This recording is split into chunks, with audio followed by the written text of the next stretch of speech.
আল্লাহ নিজে বলছেন এই কুরআনই হইছে সম্মানিত রাসূলের বাণী, সম্মানিত রাসূলের হাদিস। হাদিস হইল বাণী, হাদিস আরবি শব্দ, এটা শব্দের অর্থ বাণী। কুরআন ছাড়া তো অন্য কিছু দরকার নাই। এই হাদিস তো সম্পূর্ণ ভুয়া। এটি কুলাঙ্গার, এটি মুসলমান নামের কলঙ্ক।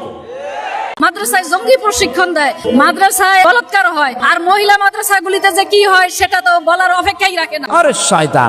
দেশের আইন শৃঙ্খলা শান্তিপূর্ণভাবে বসবাস করতে চায় তাহলে এই মাদ্রাসা শিক্ষা বন্ধ করতে হবে।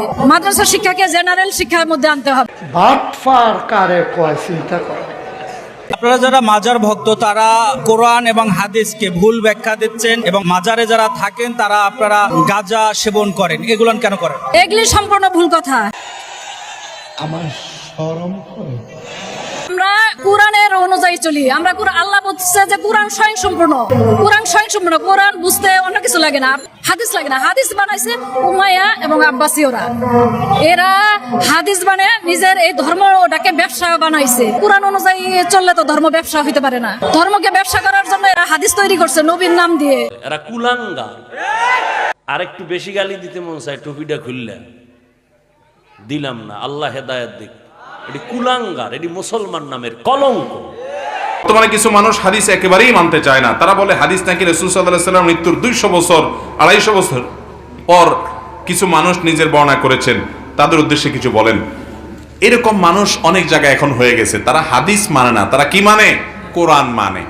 কারণ কোরআন মানলে ভণ্ডামি করাটা সহজ হয়। শুধু কোরআন মানলে, হাদিস অস্বীকার করে শুধু কোরআন মানলে ভণ্ডামি করা কি হয়?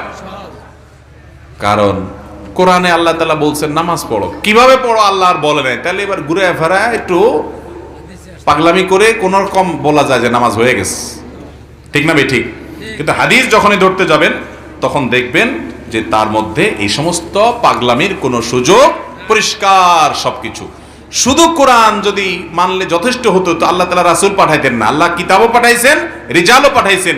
দুইটাকেই মানা ছাড়া ইসলাম মানা যাবে না, কোনোদিনই সম্ভব না। কিভাবে নামাজ পড়বেন? নামাজ কোরআনে তো বিস্তারিত বিবরণ নাই। অবশ্যই রাসূলের অনুসরণ করতে আল্লাহ রাসূল সাল্লাল্লাহু আলাইহি ওয়াসাল্লামকে বলেছেন তোমার প্রতি কোরআন নাজিল হয়েছে কেন?